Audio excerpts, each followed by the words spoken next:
In revolutionary Paris, a secret bookshop hides forbidden texts that predict who will die next. As the guillotine's shadow grows, a bookseller must choose between silence and truth, between survival and the power of the written word. I measure my life in bindings, not the grand, gilt things that sit with a learned air in other houses, but in small matters. The thin crack a spine makes when a reader opens the page too quickly, the way glue breathes beneath cloth.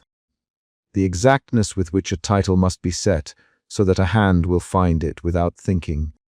The shop smells of such measurements of paste, of old paper warmed by the shop's small stove, of dust that comes down in evenings like a pale rain.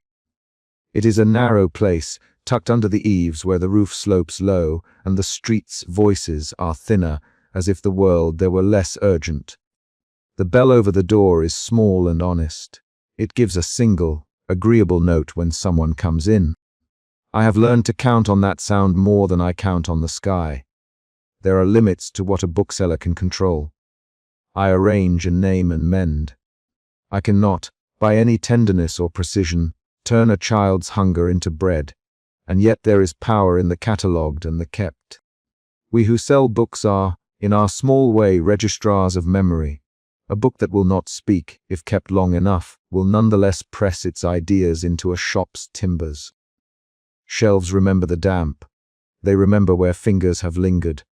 The floorboards under my feet remember other hands, too. I have panels cut to hold such recollections, ledgers, notes, slips folded like origami and tucked beneath false bottoms. I have made homes for secrets, because secrets are inconveniently heavy when left upon a table.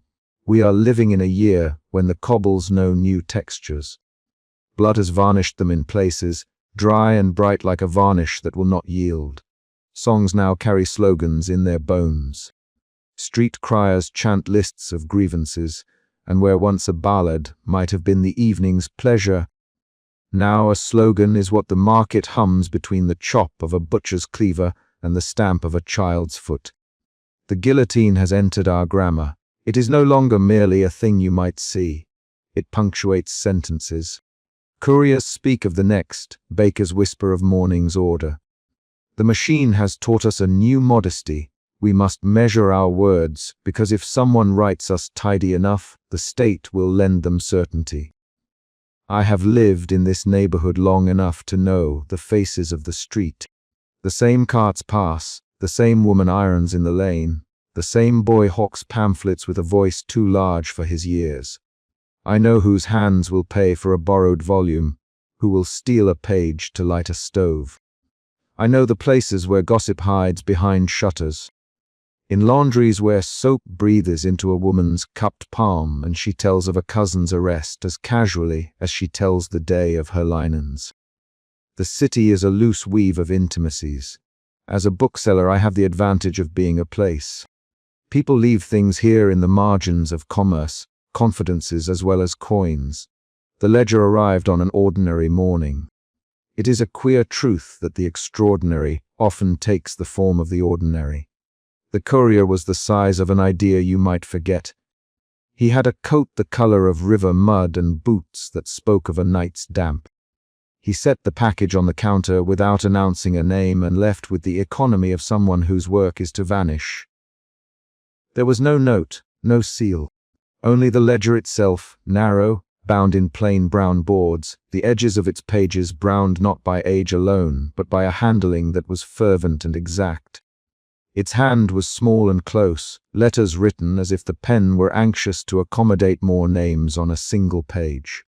It had columns, and beside each name a small mark, the sort of notation a clerk makes when he must hold many counts in his head. I recognized the thing by instinct before I understood it by sight. There are certain books that announce themselves to those who live among ledgers. A list, when it is kept well, speaks of its keeper. You can feel the discipline of its hand, the margin, the way headings are judged by their relation to their entries, the precise bite of ink in certain letters. This book had that peculiar sort of glorious, impatient neatness that says, this is not for private consolation, this is for ordering. I set my palm on it, and felt the index of names like a dent in wood.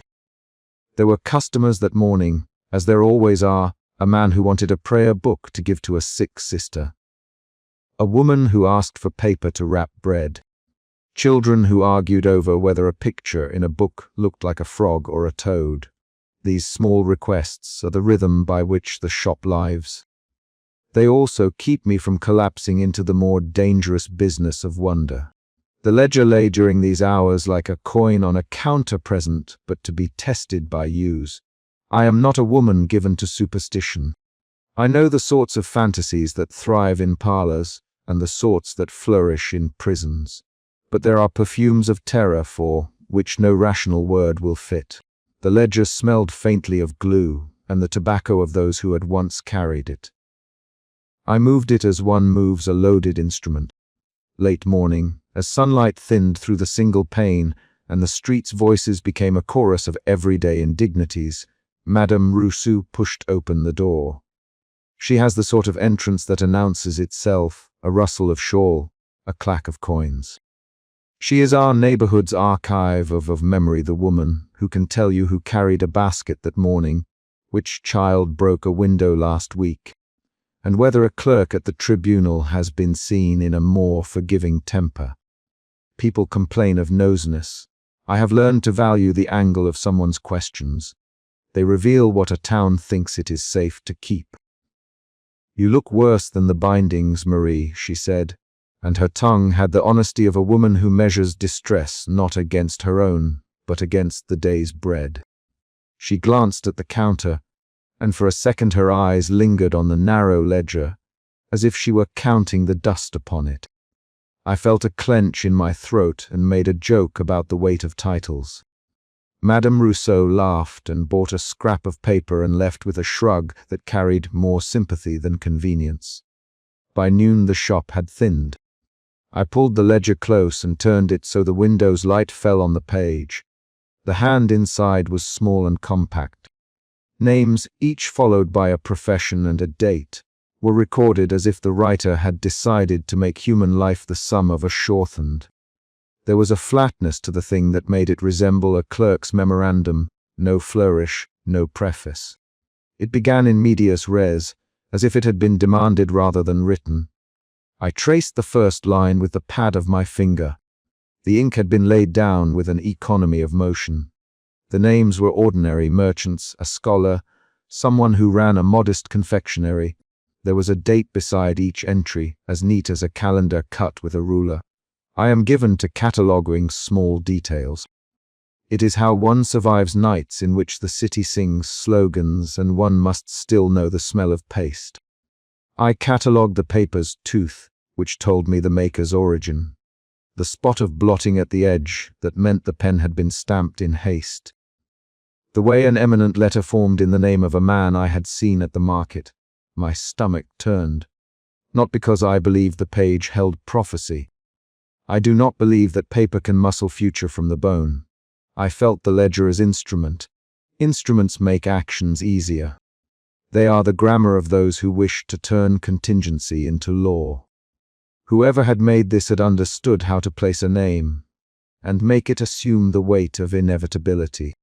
All afternoon I kept glancing at the ledger as if it were a clock whose ticking I could make sense of. It was absurd to think that a book could order a life, and it was absurd not to be alarmed by the consequences if others believed it. The guillotine had taught us to obey lists. The tribunal did not simply cut, it recorded. Records legitimize violence. They make the blade palatable to a civic conscience. So I sat, turning pages as if they were a catalogue of small deaths. The shop's stove hissed now and then. Dust skittered in the light. Outside a cart rattled. A child tripped. The ledger waited with the patience of a thing that has been kept for a purpose. Toward dusk I carried it to the place under the counter, where I keep ledgers that are dangerous to leave upon a table. It is a small slot, a false bottom that folds up when pressure is right. The wood there is warm from 1,000 hands. I eased the book into that small hollow and paused. I could have locked it away and left it there like an undesired thing. Instead I pulled it back out. not because courage is my garment. I have no such cloak. It was curiosity that undid me, that everyday human curiosity that will crawl under the edge of a curtain and peer. Names, even when they threaten to be ropes, are still names. They smell of other people's lives, and the same impatience I have always had to read what is not mine. In the quiet that comes before closing, I sat by the window with the ledger between my palms and felt an odd kinship to other custodians of things. There is a priest whose copied prayers I handle with a reverent sort of boredom, a scribe who would fuss over the formation of a teeth the way a mother fusses over a child's hair. I am more modest than that. My fidelity is to use. I opened the book and read, finger following the narrow columns as if I could find the place where the hand that wrote might have slipped. The lines were steady.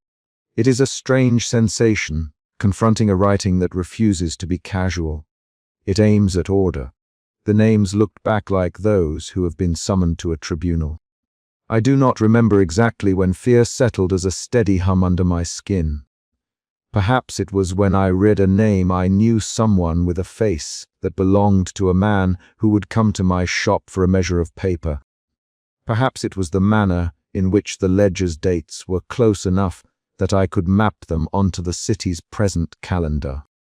Or perhaps it was the way the pen had hesitated, once between two letters, as if the person writing had paused to choose the fate of a consonant and, having chosen, meant to choose the fate of a man. I closed the book then and, with fingers that had been steady for years, prepared a place beneath the false bottom into which I would slide the ledger and the knowledge it contained. I do not pretend that I was pure then. I am not an angel who fears for all humans equally. I am a woman who knows the names of neighbors and loves the tactile certainties of ink. I know, too, that to possess a list is to possess leverage. The ledger lay heavy in my palm, and for the first time in days, I understood how a small thing can tilt the balance of a room. I set it beneath the board and pressed the wood level. The floor creaked, as it always does. Outside the market bells rang their hours and a boy shouted a pamphlet's title with too much bravado. A woman in the lane laughed with a laugh that had the brittle sound of someone conserving energy for grief. I swept the counter, stacked the day's accounts, turned the sign to closed. The bell gave its single, little cry as I opened the door to step out into a city that has learned to name itself in operations. The ledger waited beneath the floor, as if it had always been there. I walked home with the slow composure of someone who has packed an unwanted weight and knows it is now part of the pattern of her steps. That night I lay awake and counted the hours not by when I expected sleep, but by when I expected to rise and read again. Not because I had faith that the book spoke prophets' words, but because I felt that the world had been given a new tool, and that every tool has a hand that wields it. I am a woman of bindings. I will not be neutral before a book that names the living. If a rack contains a rope, one must decide whether to cut it, to hide it, to hang it from a new peg. The questions were simple in their moral cruelty. To keep such a thing secret was to hoard power. To reveal it might be to set a new terror loose. To destroy it would be to destroy evidence and perhaps condemn someone by removing the proof of their innocence. My pulse moved to these questions in the small hours like a metronome. Dawn arrived with the sort of grey patience that belongs to cities that have been given hard things to do. I dressed and opened the shop, my hand steady for customers, my mind already making lists of a different sort, people who might be allies, places to hide. The small craft of counterfeiting. The ledger lay beneath the floorboards like a sleeping animal. I had already decided that I would not leave it there like a thing that could be forgotten. I did not yet know what I would do with it. But I knew a book when I held it, and I knew that once a name is written, it becomes something to be read and perhaps contested. The city went about its hunger. I returned to my bindings with a new sort of care, and in the small private of my chest a strange, stubborn flame took hold, if records name the dead. Perhaps records can name the living in other ways. They come to my shop in their small ordinariness, men with soiled cuffs, women whose hair is braided in the bargain of hunger. A boy who knows my bell will not toll for goods he cannot pay for, but will sometimes be answered with a story and a crust. My mornings are measured in the accidental arrangements of bindings, the way the light slants across titles and calls up letters the way a tide scores pebbles. The day the ledger arrived, the light was the color of pewter, and the cart wheels on the rue made the kind of sound that makes you listen to what won't be said aloud. It was not a grand book. There is a grandeur in some tums the gilt, the loudness of their claims, but this was a ledger in the truest sense, a narrow folio. Pages stitched with an economy of thread, the cover rubbed to a pale insistence. Whoever had bound it had used a hand that loved order, rather than a hand that loved ornament. On the front, in a hand that did not flourish unnecessarily, were 2 words, Register Ordre. There was no sender, no wax, nothing to tell of origin except the smell of it, clean paper, a faint trace of chalk, and an undernote of something colder, like iron left in a drawer. I had been sweeping the threshold with the heel of my hand, the movement habitual, the dust of a dozen afternoons collected on the bristles, when the bell, my bell, small and stubborn, rang, and Bastien disappeared and returned with a parcel. He looked neither proud nor frightened, had been asked to hand it over, and that is a work he understands how to do without comment. I set the parcel on the counter, and, because the shop is precisely the place where curiosity goes to be catalogued, I opened it. Inside lay the ledger. I did not want to touch it at first, because things that arrive without an address are usually measures of other people's desperation or plots dressed as charity. Nevertheless, hands are hands. They had been trained to know paper by feel. The leaves were heavy, as if the paper remembered the pulp of distant trees. The hand that wrote the headings was small and efficient. The headings themselves were not grand nom tier, date, observation, a proper list, the sort that sets out the world in lines so that the world might be counted and thus, it seems, controlled. The first page smelt of dryness. The ink was a dark, steady brown, not yet oxidized, as if it had been penned and set down the same week the sky had turned to rumor. The letters, oh, there are hands that leave a person open like a book and hands that lock them away. This hand was neither hurried nor sentimental. It was the hand of an accountant who believed that names were nails and dates their measure. The columns were filled with tidy entries.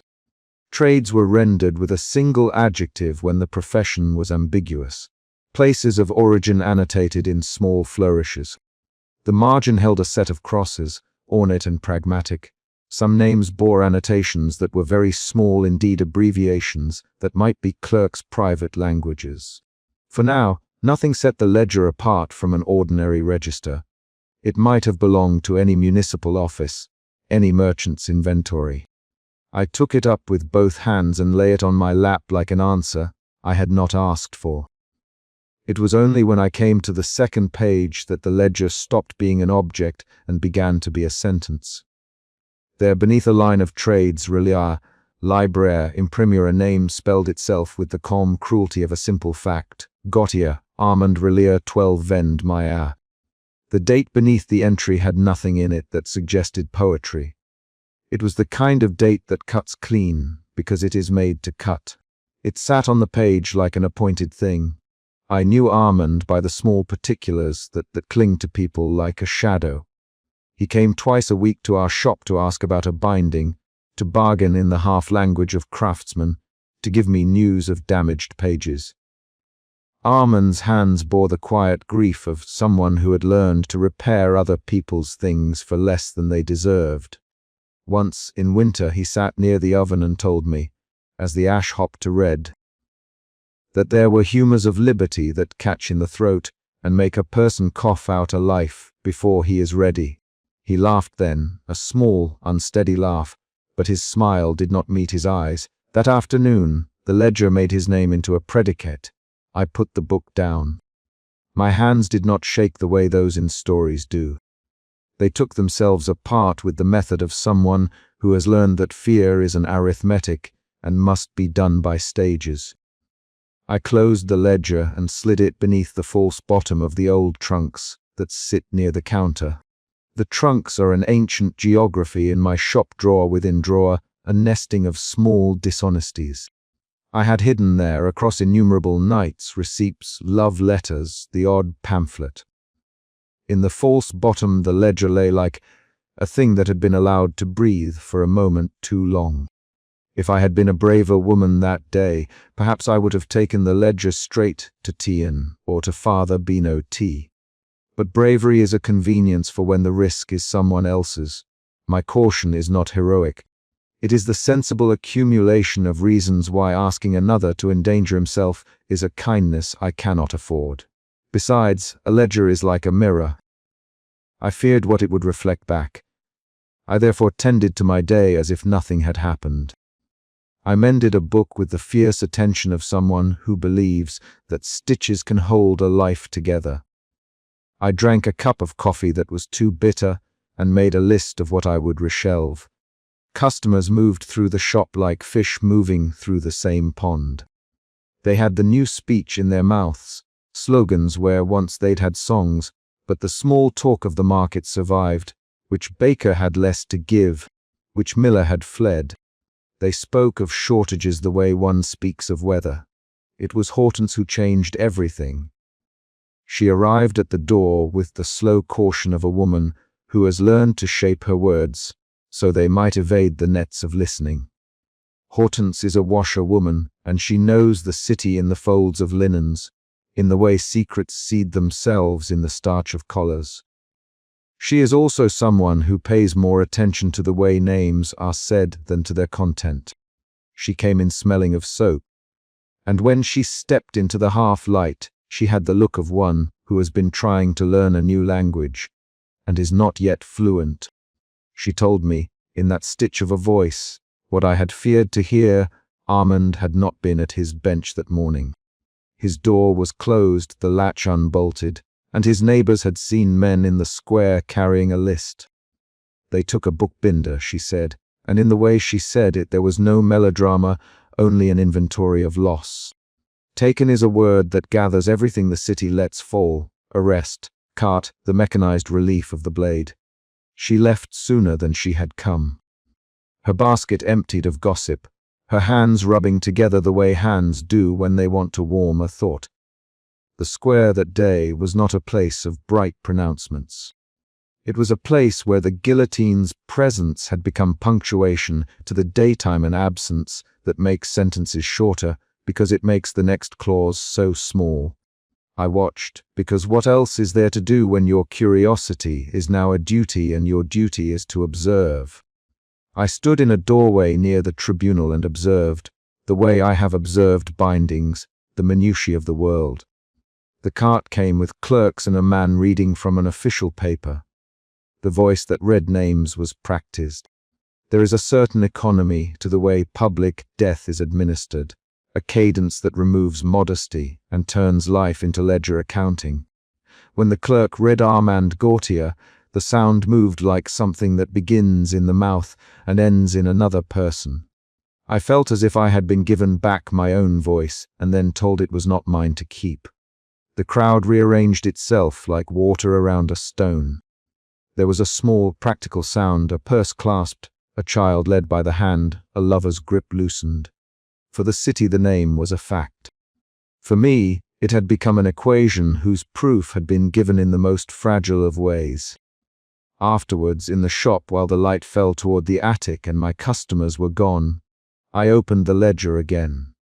The entries were not oblique. The hand had recorded not only names but a system of notes: who had recommended whom, who had been denounced for murmuring. An odd column where the cross of a clerk's quill seemed to mark the conscience of an informant.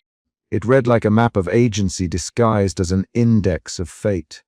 The ledger's presumption was that the city could be made legible in a series of lined names.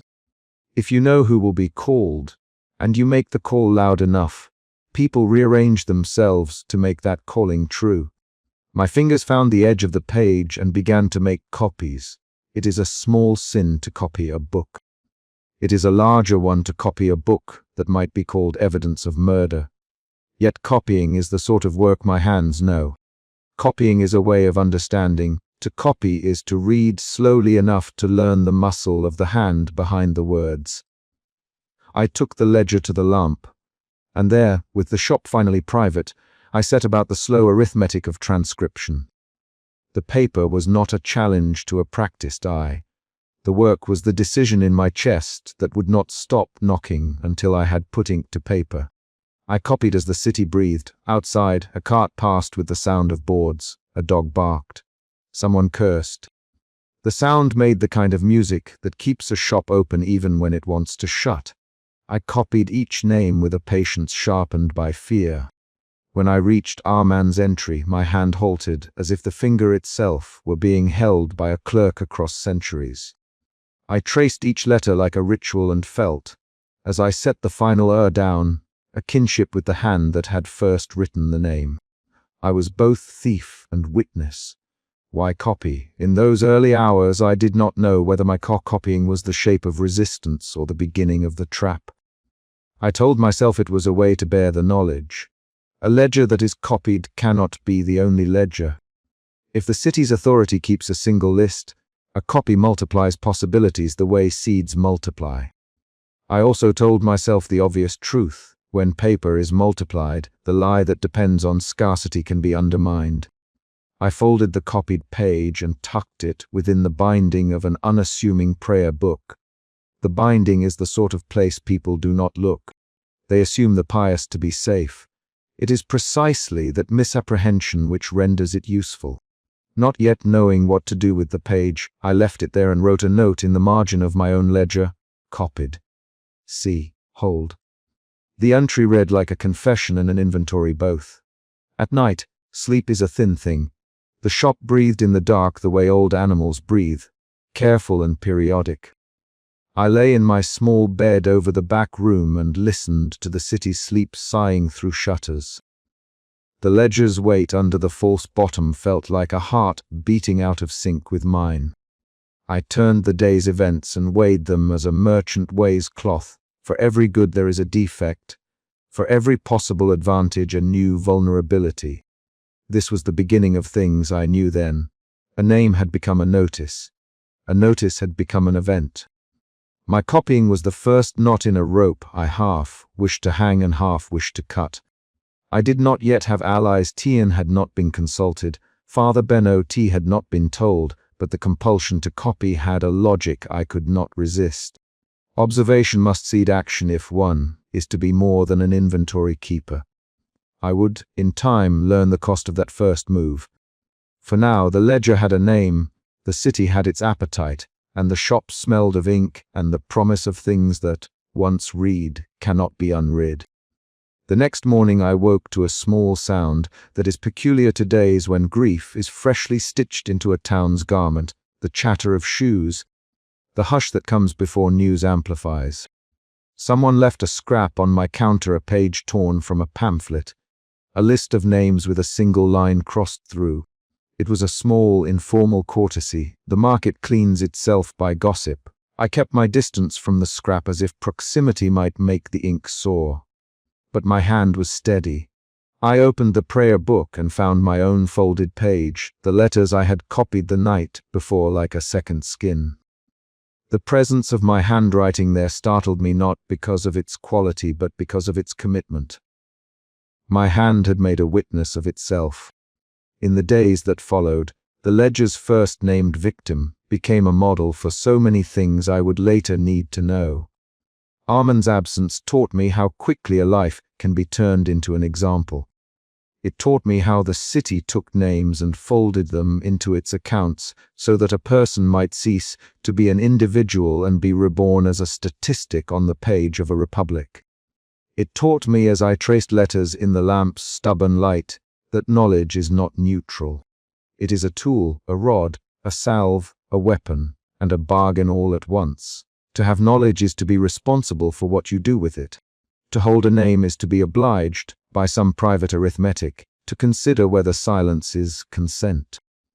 When I looked at the ledger then, for the first time with the responsibility of someone who had begun